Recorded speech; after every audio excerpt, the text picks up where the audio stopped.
Okay. So it's a great pleasure to introduce Rick. He received his PhD at Stanford in operations research, was a faculty member at UCLA, Cornell, before coming to Duke Math Department, where he is now. As you probably all know, he's an author of widely used textbooks in probability and DNA sequence evolution. He's a member of the National Academy of Sciences and a fellow of the American Mathematical Society. And to make it brief, we are very happy and honored to have Rick present at the Boeing Colloquium. Thank you. Thank you.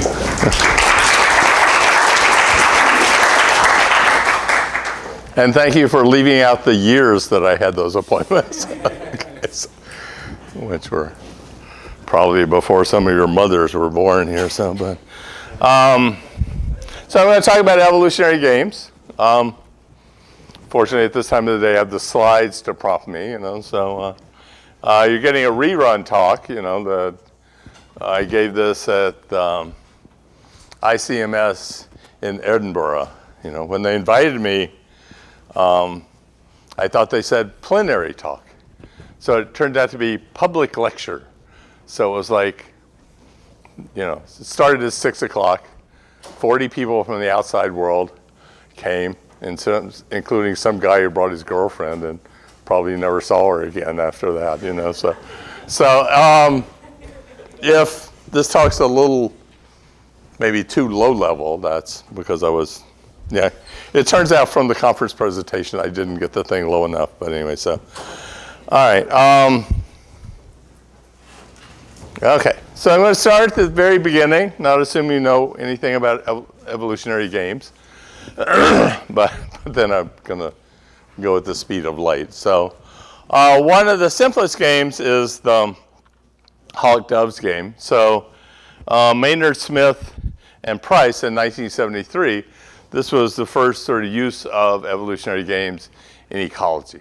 So the thing is trying to understand why animals act the way they do, So, and this is not games in a strategic sense. I mean, so maybe you have two deer and there's a female deer, so and they want to fight over territory. So, the hawk strategy is to attack. So abstractly, there's some value of the resource. I don't know how they split the resource, but and then there's some cost to fighting. So if you have two doves, maybe we should think about food or something like that. Then they just split what's available. If you're a hawk and the other guy's a dove, then you win, take the whole thing. If you're a dove and the other person's a hawk, you run away and you get nothing. Two hawks fight, they lose a cost C, and then they split that. So, okay, so let me, this is a two-person non-zero subgame. So they're often written there. All right, so the playoffs to the two players are the same. Can somebody give me a little water, or just I'm going to lose them? No, okay. I should bring a bottle, but anyway. All right, so the thing at the top is the thing written out as a non-zero sum game.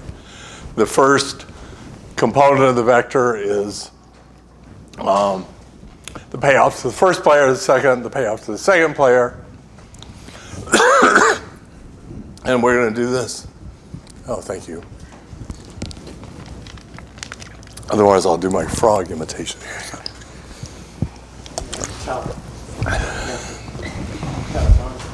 Okay, well, okay. All right, so the point of this long-winded slide is we're going to just do the payoff to player one and not do the other part. All right, so We're still at the second grade level now, so I hope everybody's okay.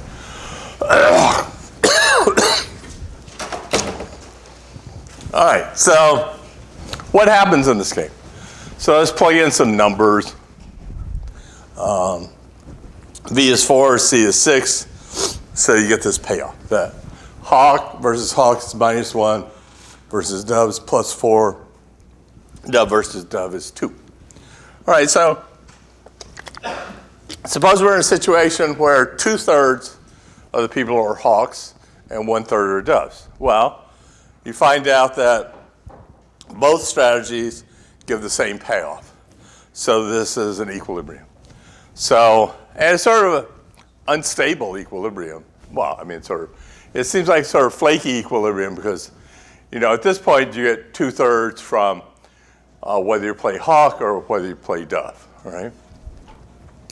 But what happens if there's a sort of random fluctuation in the number of hawks and it gets up to 0.7? Well, now the hawk payoff is smaller than the dove payoff. So the hawks will go back down. So if the hawks fraction gets too high, it goes back down. And conversely, if it gets too low, it goes back up. So this is a stable equilibrium. Okay, so far so good? So this is, So this is a stag hunt. This was mentioned in 1755 in some guy's book, A Discourse on Inequality. So if two hunters cooperate to hunt stag, that's a deer, then they'll bring home a lot of food. But if you go hunt stag by yourself, you're not going to get anything. You can choose to go and hunt rabbits.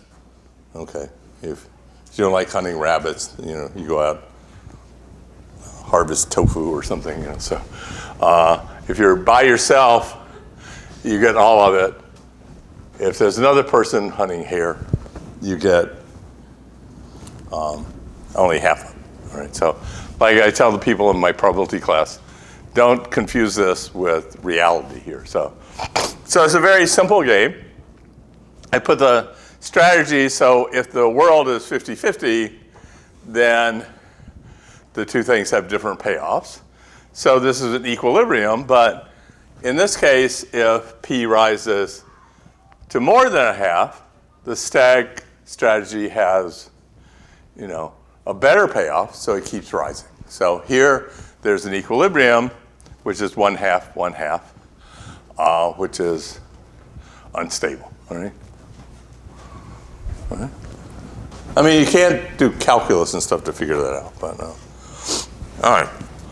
So the third type of game is the sort of example is the paradox of altruism. This is sort of often done in terms of prisoner's dilemma. But now, to put it more in an ecological context, then the cooperators pay a cost C to give a benefit B to their neighbors, right? So if you both cooperate, you both get B minus C. B is bigger than C, everybody's happy. If you're a defector against a cooperator, you get B, but if you have two defectors, there's nothing, all right? So this is the situation for prisoner's dilemma. It's if everybody cooperated, everybody make more money, but the D strategy dominates the C strategy, so we end up down here, all right? So. And if you want a concrete example, you think about refereeing. If you referee a paper, you do some effort. The other person, well, if the paper gets accepted, they get some benefit. But all right, so the paradox is that if everybody was nice, it'd be a better world here. So, all right. So what happens if we do this in a homogeneously mixing environment? And then you get something that's called the replicator equation.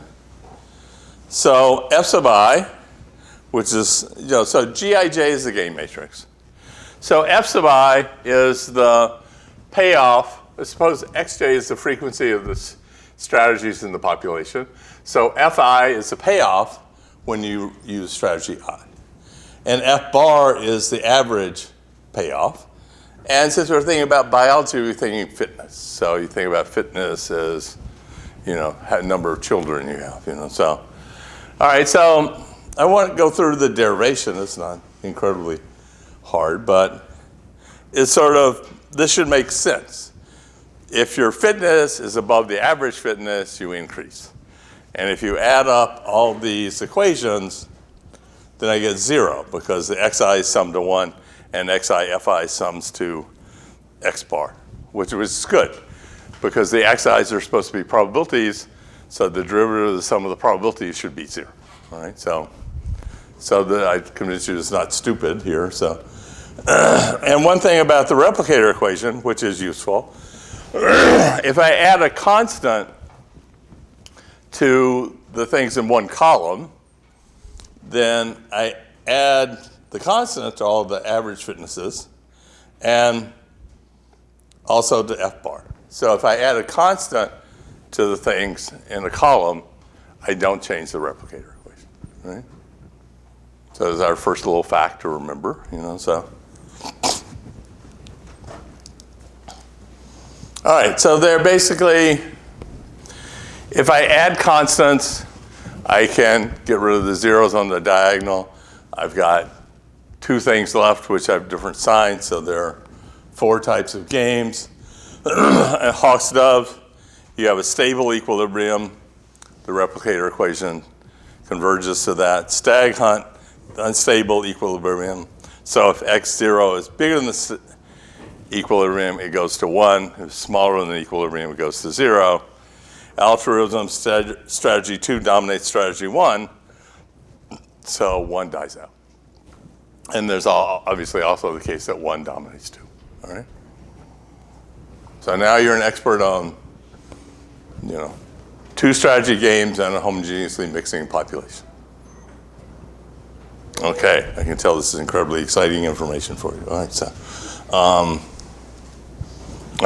so again, this was this general audience thing.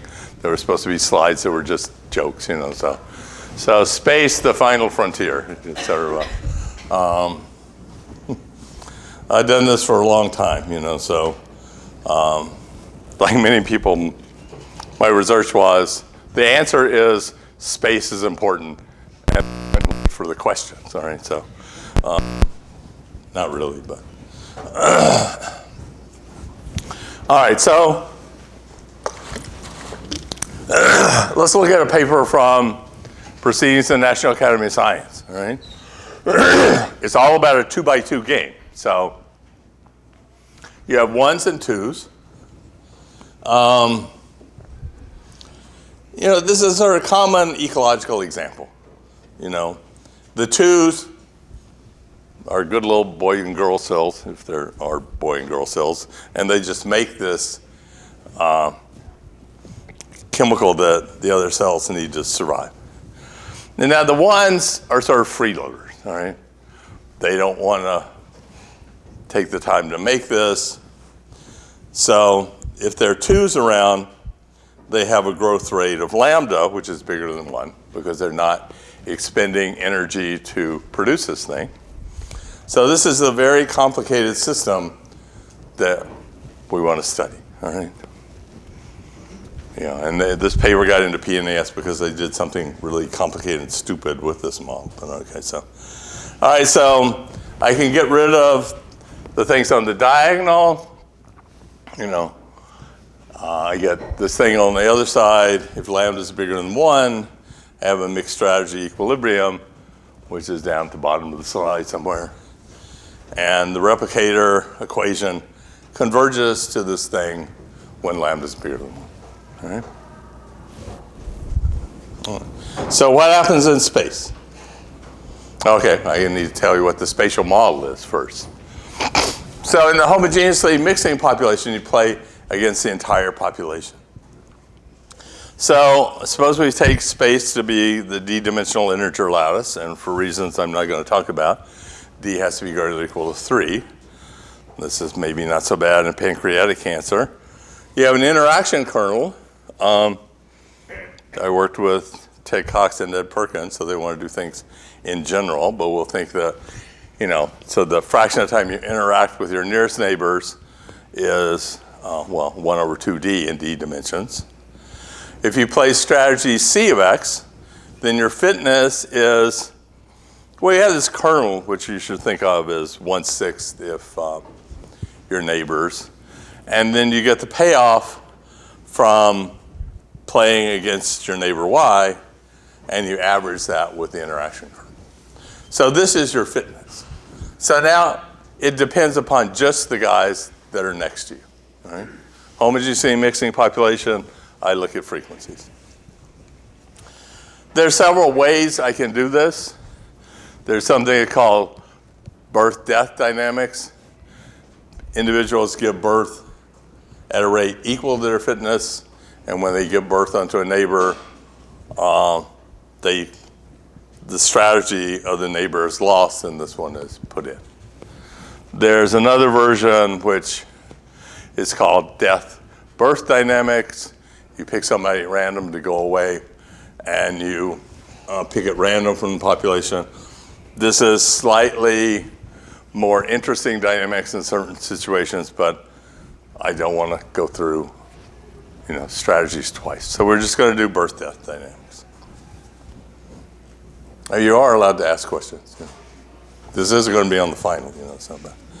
All right. So spatial models are hard. So we developed a number of methods to make them easier. And so one of these things is weak selection. So I have a game matrix. This bold 1 is the all ones matrix. And then I perturb it a little bit with this Gij matrix. So in the replicator equation, this does nothing, right? I've added a constant to all the columns. So this will have the same replicator equation as Gij. All right, so if Gij is identically 1, this is something called the voter model. I pick an individual, they pick a neighbor at random, and imitate their opinion. Right? So this is a classic model goes back to Holly and Lickett in 1975. It's one of the most studied interacting particle systems. So what we're doing here is looking at voter model perturbations. All right, so W is going to be small. I have an evolutionary game that's close to the voter model. What does a voter model look like? It sort of looks like this. This is started from, normally you do 2 opinions, but here I started with randomly distributed colors, and you get this thing, this is 2 dimensions, so you get this clustering. These clusters are growing, and this is why we can't deal with 2 dimensions. And then as physicists say, this model has no surface tension, it's like little fractal-y things, so. Okay. So this is, warning, the next 2 slides are rated NC 17. You can also notice, this is Macaulay Culkin, and we're imitating Edvard Munch's The Scream, but this looks much more fun. And you can tell what he's doing. He's screaming. He says, "Oh my God, I have no fingers on my right hand," or something like that, So. I'll be crediting who did that picture. Yeah. What? I'll be crediting who produced that picture. Oh, okay. Google Edvard Munch The Scream. If that doesn't work, throw in Macaulay Culkin. I just steal copyrighted material, but I feel that's okay because I give away copyrighted material also. So, all right. So don't die during the next 2 slides here. So, some people did during the talk in Edinburgh, but anyway. So how do I analyze this thing? All right. I have the perturbation. The system is a voter model plus epsilon squared times some other flip rate. And Hij of 0, the configuration, that's a rate of flipping from state I to state J when the overall configuration is C. I'm going to rescale space to epsilon times ZD. And then run time by rate epsilon to the minus 2. So the people who know what Brownian motion is, if I run time at epsilon to the minus 2 and the variance of steps is epsilon squared, then I'm going to converge to the Brownian motion. So let me look at the densities versus time in the sped up process. And in this sense, in this limit, the configuration of the process converges to the solution of a system of PDEs. So the spatial model is random, but in this limit, the spatial configuration is more or less deterministic and follows this profile. All right, so I get this reaction diffusion equation. And let's see. Okay, so I'm trying to figure out what our, okay. Now I'm going to tell you in a minute what the reaction term is. So the intuition is that the voter model is moving very fast. So this is sort of separation of timescales thing. The voter model has a one parameter family of stationary distributions, one for each density. So time is going very fast. So at any time, the configuration looks like something out of the voter model with density U. And this is why I have to go to 3 dimensions, because I have a one parameter family. All right, and then the Laplacians from the guys running around, and on a slower time scale, then the densities change. All right, trust me. And so what is a reaction term? So intuitively, it's the thing is in equilibrium for the voter model with density U, and then I just take the expected rate of change under that stationary distribution. All right? And it turns out that this is very simple. And this is, I'll summarize this on the next slide. We started with some game G. When I do this perturbation and run things fast, I'm going to get an evolutionary game interaction where the matrix has been changed, right? So Aij is this funny little sort of second difference thing. P1 and P2 are two coalescence probabilities concerning random walks, on Z3. But these things are funky little numbers independent of the game. So what do we have? All right, so the influence of spatial structure is encapsulated in two numbers.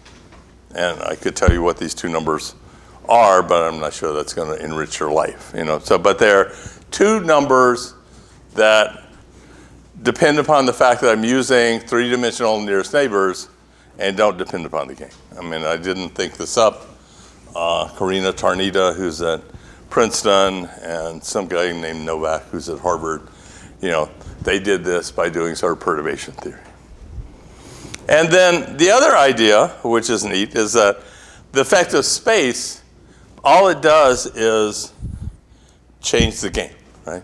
I started out looking at a game G, and now if I look at this game H, all right, so here I'm looking at a special case where there are no, there are only zeros on the diagonal, so I lose the two diagonal terms. So what I do is this theta is P1 over P2 over P1.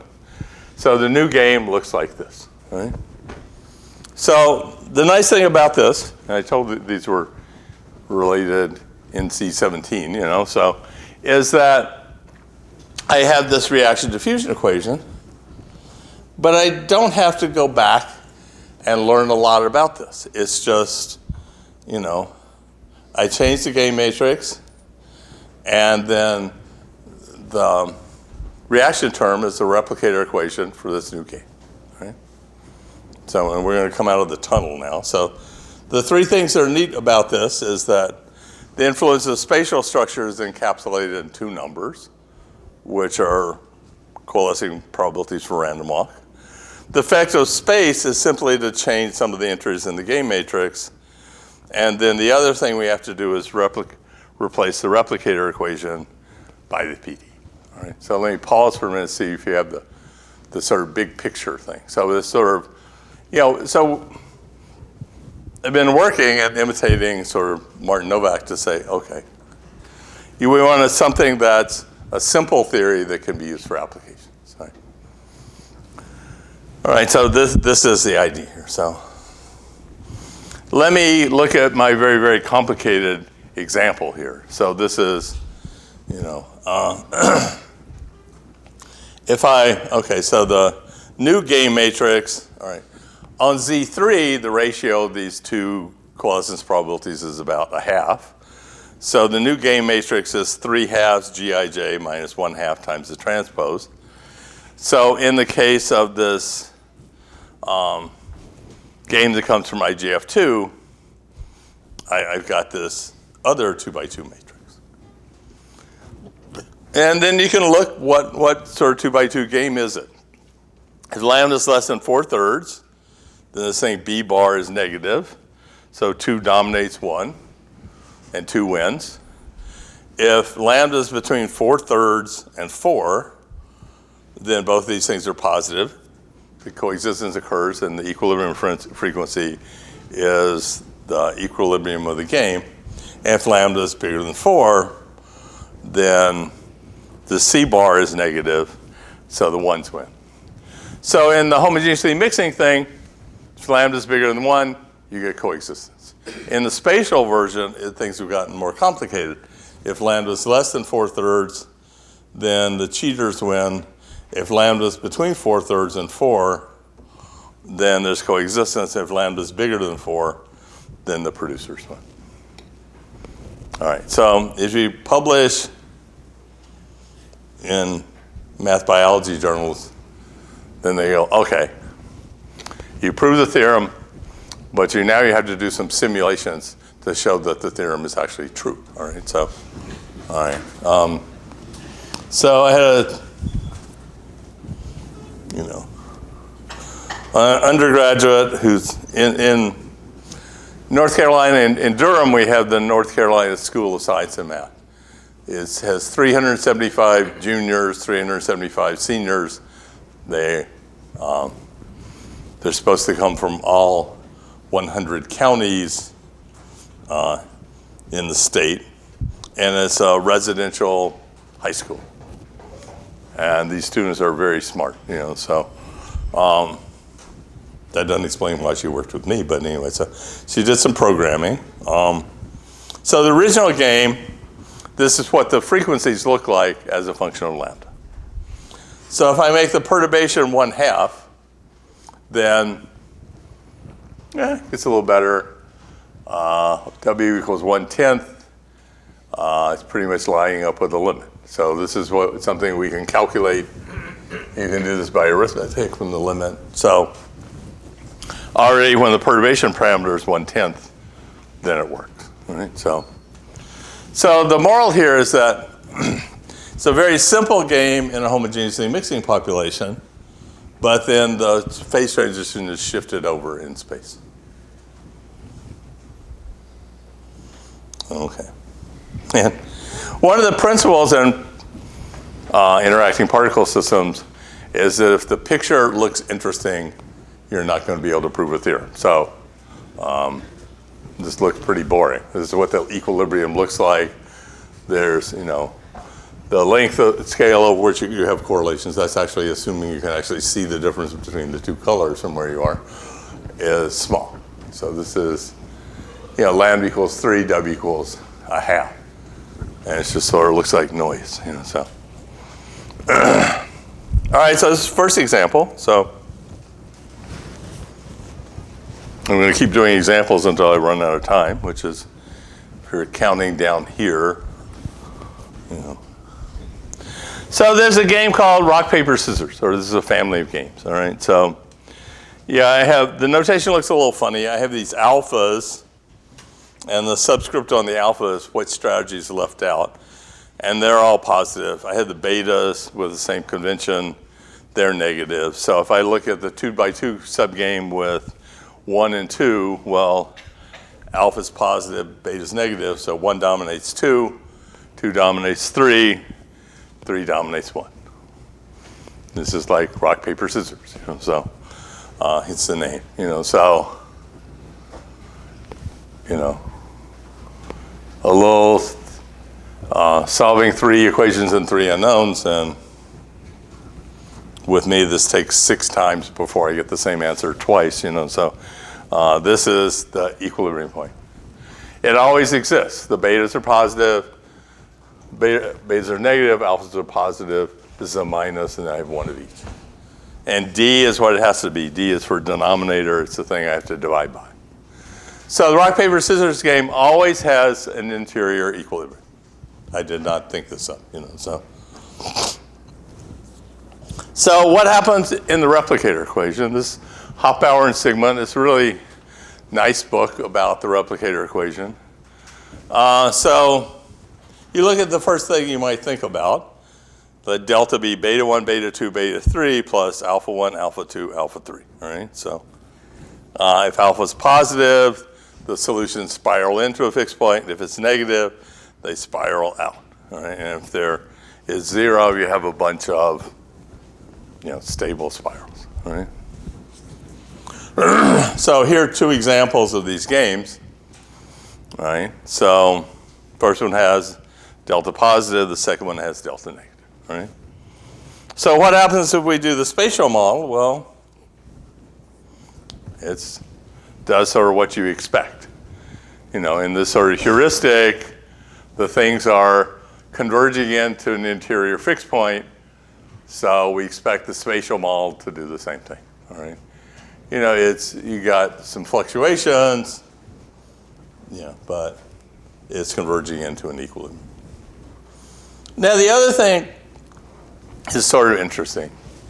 So, and I have no idea why this happens, but it does. So the ordinary differential equation would spiral out to the boundary.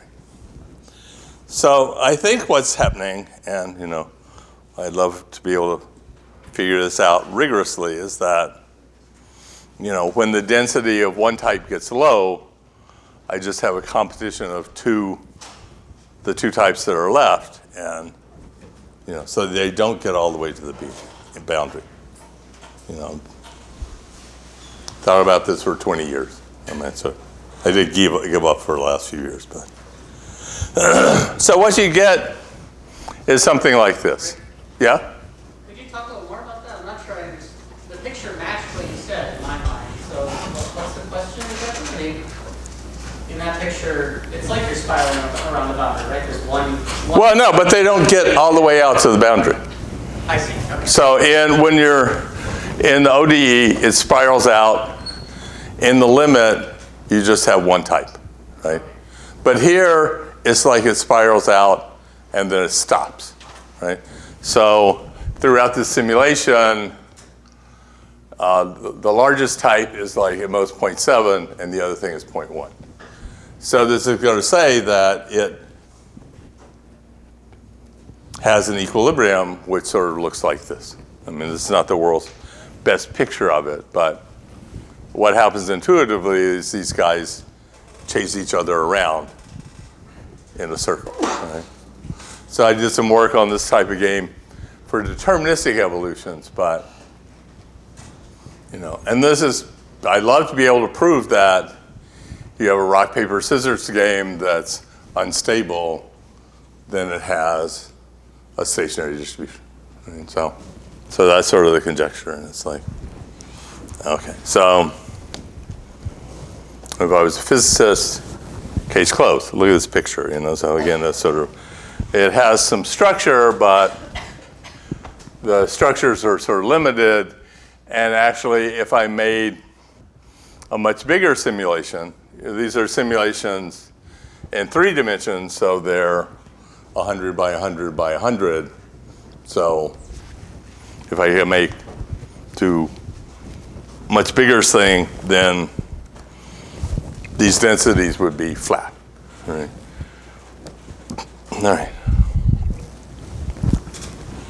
All right, so thanks for the question. Going back and talk about the stag hunt, all right? So I subtract my constants so the zeros are on the diagonal.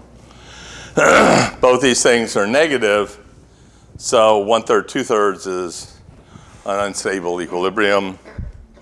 The replicator equation should sort of make sense. 0 is a fixed point, 1's a fixed point, and 1/3 is a fixed point. But then 1/3 is an unstable fixed point. All right, so this is a bistable system. The limit depends upon how you start. All right. So if I look at the spatial game, there's no bistability in spatial games, you know. Simon Levin and I, well, we didn't prove this in 1994, and lots of people who do modeling don't seem to believe this, but. So what I have to do, all right, so I take the perturbation. Then I have a new game, which is basically the same sort of thing. Have an unstable equilibrium at u equals 1/6 now. And the spatial game strategy 2 always takes over. So the limit is a PDE. And what determines the limiting behavior is what does the PDE do. So now this is a very simple PDE. One variable has this cubic nonlinearity. And to decide which guy should take over, I look at traveling wave solutions. So a traveling wave solution is something that keeps its shape and moves. I'm going to set this up so that toward minus infinity, I have ones. Toward plus infinity, I have zeros. And whichever way the traveling wave goes, then that strategy wins, all right? And this is a theorem, all right? So there's no bistability in spatial games. The sort of idea is that if I have some random initial condition, I'm going to have some places where ones have a high density and some places where ones have a low density. And there's a fact about this type of PDE. If I have a large enough concentration of ones in a region, it just expands and takes over the universe, all right? So in the stag hunt, I have bistability, but in the spatial game, I don't. All right, so one last example. These things, one of the things that got me back into this is, I wrote some papers with Simon Levin in the late 90s, but this has been picked up by cancer modelers, all right? So again, the cells are not playing a game. The cell's not saying there, what do I need to do? I'm a cancer cell. What do I need to do to survive? They have different strategies. In normal bone remodeling, you have a balance between these guys. Osteoclasts, which, eat bone that's been disturbed. If there are any real biologists in the audience, I apologize. And then the osteoblasts fill the thing in. So if you crack your arm or something like that, then osteoclasts get rid of the bad bone, and the osteoclasts fill it in. So if you have cancer that's metastasized to your bone, then there are these multiple myeloma cells that sort of screw things up. And it's like your bone starts building new bone where it doesn't need bone. And, this is something you don't want to have, all right? So the G is their original formulation, and H is what happens when you transform the game. So we're getting lazy. We put 2's on the opposite parts of the matrix, so nothing really happens from that, but the 0, 1 here becomes 1/2 minus 3/2. So, all right, so this is what the replicator equation looks like. So the osteoclasts and osteoblasts, they have an attracting fixed point. The osteoclasts and the multiple myeloma cells have another equilibrium point. If they're just multiple myeloma cells and osteoblasts, then the multiple myeloma cells take over. And then one of the things in sort of figuring out what 3 species systems do is like, okay, if the OCs and MM are in equilibrium, can the OBs invade? But here's no. So both of these fixed points are locally attracting. So this is a bistable situation. Unfortunately, if you force me at gunpoint, I could maybe prove that there are, traveling wave solutions for this. There's this theory that's called Conley index theory, which that's all I know about. It's called the Conley index theory. You can build these things, but then there's no way in hell that I know how to prove a convergence theorem, which is what I need to use my machinery. I keep hoping at this point somebody jumps up out of the ice. It's like, I know that. This is remarkably hard stuff to Google, so. So what happens? C is 1/2. The equilibrium x1 wins. C equals 1. The equilibrium x2 wins. And then at C equals 1.25, what do we have? The guys try to look like they're in equilibrium, but this interior fixed point is unstable. So eventually over time, even close on the monitor, I have no idea. So the 2s are red, the 3s are black, and the 1s just sort of are happily ignoring things. So it stays in equilibrium for a long time, but then one of them wins. And this is presumably there's some traveling wave solution, and the speed of the traveling wave tells us who wins. All right? So this is sort of,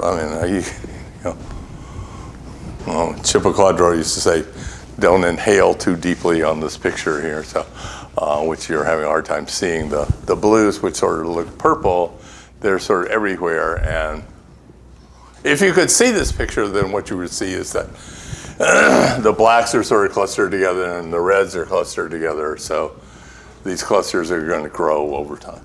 All right, so, all right. What did we learn today? We learned the fact that if mathematicians tells you a talk's going to be accessible to a wide audience, you should be skeptical of that. All right, so our main contribution is to describe a procedure for determining the behavior of spatial 3 strategy games with weak selection. All right, so this is a paper published by a high school student and me in the Proceedings of the National Academy of Science.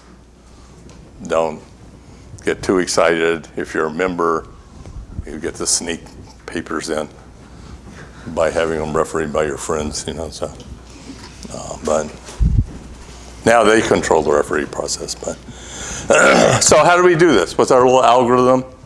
We rewrite G so the diagonal is 0. Then I form the modified game, and theta in the 3-dimensional case is this thing. And now the replicator equation for this is the reaction term in the reaction diffusion equation. All right, so the behavior of the spatial game with matrix G can then be predicted from that of the replicator equation for H. All right, it's just predicted. If the game H is bistable, then one strategy is going to win, and that's determined by the PDE. And if the H is an unstable rock, paper, scissors, you're going to get coexistence. So the idea behind this is there are lots of 3 strategy games, but if I'm working with somebody that's interested in the application and not waiting for a mathematician to spend 15 years proving this, you can tell them what the answer is. All right? So that's the theory. So there are a number of papers. This is the first paper I wrote was Simon Levin at the top. When we got this thing refereed, the referee says, there's nothing in this paper. So it's been cited 1,122 times. And then we submitted the second paper. They go, everything's in the first paper. Why are you writing a second paper? But I know very few people complain about referees. So the voter model perturbation machinery is. I misspelled Durrett. That's to be fair to everybody else, I guess.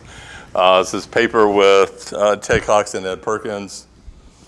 When I wrote the first draft, it was only 50 pages, but they thought that a lot of details were left out, and they're probably right. So this shows like three-dimensional random walk is transient. It took us 8 years to, finish this. So I used this in a paper in Electronic Journal of Probability to analyze a lot of the games that you saw today. Radu Nanda, who was from science and math, she came and did an internship in my lab, the summer between her junior and senior years. She's now at Harvard. And we did this paper, which is in Proceedings of the National Academy of Science. If you want to look at something on the slide, look at this one.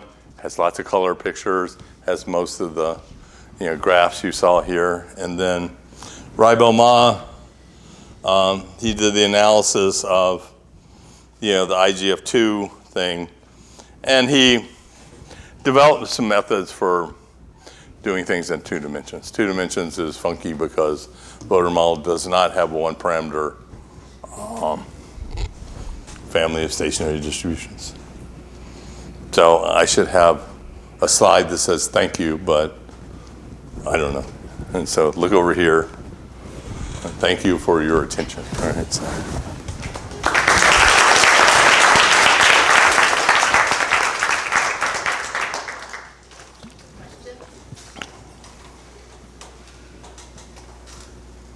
Either they understood everything, or there's sort of 0-1 law here. But I have a question before anyone.